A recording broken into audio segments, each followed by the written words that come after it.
First, I want to thank our two colleagues for being here today, and they will be recognized shortly. But as many members know, that the subject of the Federal Reserve and monetary policy has been something that I've been interested in for a long time, believing that it has a great deal of significance, with regards to a healthy economy.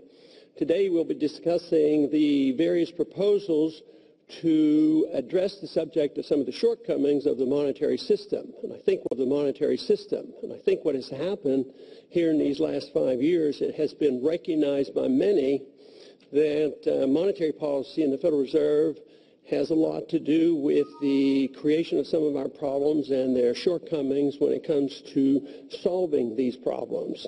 The Federal Reserve has been around for almost 100 years next year, and of course it has gone generally under the radar. Not too many people talk precisely because it was always said that it should not be interfered with by the executive branch or the legislative branch.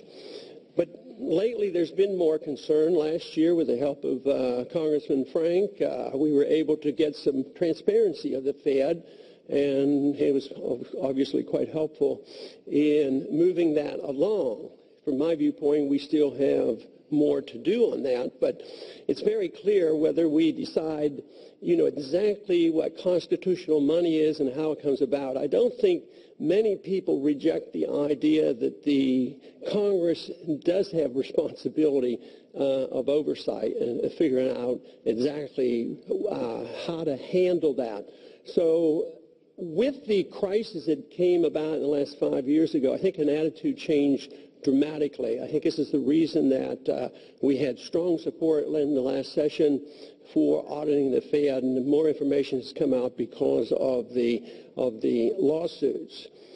But the way I see the monetary policy, and I think it's generally neglected, is most people realize how big the economy is, and they know about supply and demand of all products and goods and services and labor. But generally, they don't talk a whole lot about the other half of the equation, and that's the monetary issue. The monetary issue is one half of all the transactions. So to duck the issue and pretend it's not important, I think has been a mistake. I personally believe that over these many decades, the Federal Reserve has gotten a free pass, because if we had good times, if they were able to stimulate the economy and have easy credit, and we had good times, they got the credit. Then if the predictable slumps would arrive and something had to be done, Congress would generally act, and the Federal Reserve would act, and they'd get the credit for getting us out of the slump. But I think that has changed in the last 5 years because of the seriousness of the crisis, how global it is, and how one of the consequences has been this excessive debt, and then the bailing out that occurred. So what the Congress did on the bailouts was significant but minor compared to how much the Federal Reserve was able to do. And for this reason, so many people want to know a lot more about what's going on. So not only do we want to know about policy, and a lot will be discussed today about the particular policies and how to guide that policy, but one thing we should not forget about is the nature of money. If we're trying to describe how we manage a monetary system, it seems to be most difficult, in my view, that you have to be able to define money and define the dollar, which has not been done for a long, long time. We use the Federal Reserve note as the unit of account, but there's no legal definition of a Federal Reserve note, and that's a pledge to pay something. So a note being something precise, and then you have to have management, and it doesn't work well, then we think, well, we just need more regulations and everything will work out smoothly. I have a lot of reservations about that because I think we have a lot of inflation. We have a lot of instability in prices. And even when the reports come out that the prices are rather stable, they seem to ignore the fact that the cost of living for many is going up significantly.